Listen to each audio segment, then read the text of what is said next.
halkan iminka iga dambaysa waa hoyga uu ka degan yahay magaalada Hargeysa xiddiga heshiiska kula jira kooxda wasaaradda horumarinta caafimaadka ee Hargeysa Cabdilaahi Halo dhawaan tartan uu ka qayb galay ayaa uu ku soo dhaawacmay waxa uu garoomada si rasmi ah uga maqnaan doonaa muddo gaadhaysa 3 bilood waxaan ka wareystay dhaawiciisa waxaan uu yiri Cabdilaahi Halo marka hore istaan ku soo dhaweynaya dhawaan dhaawac baa ku soo gaadhay tartan aad ka qayb galisay bal xaaladaada si guud wallaahi alxamdulillah xaaladaydu iska wacan tahay ورن داوع ير بيسو غاري مدويد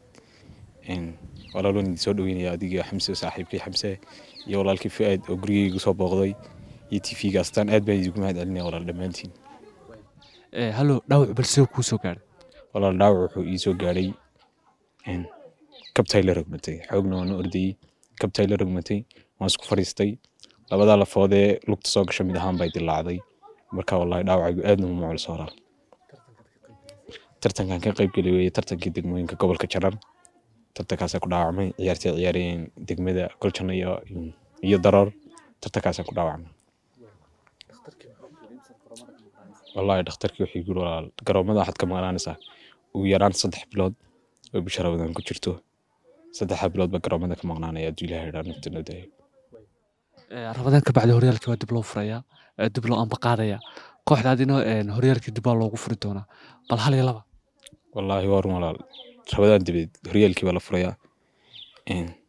تيم كيغا intaan ka maqnaanaya kulli wax badan maaha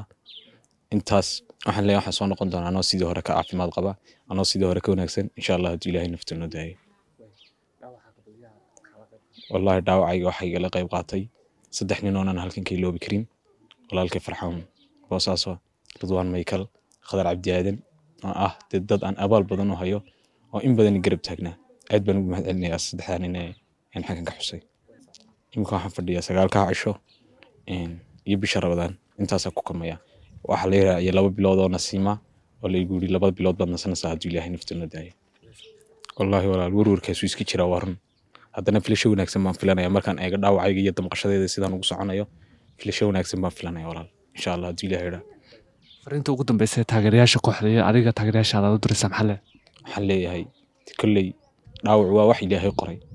sidii hore anoo si ka adag baan soo noqon doonaa insha Allah hadii Ilaahay naftana daayo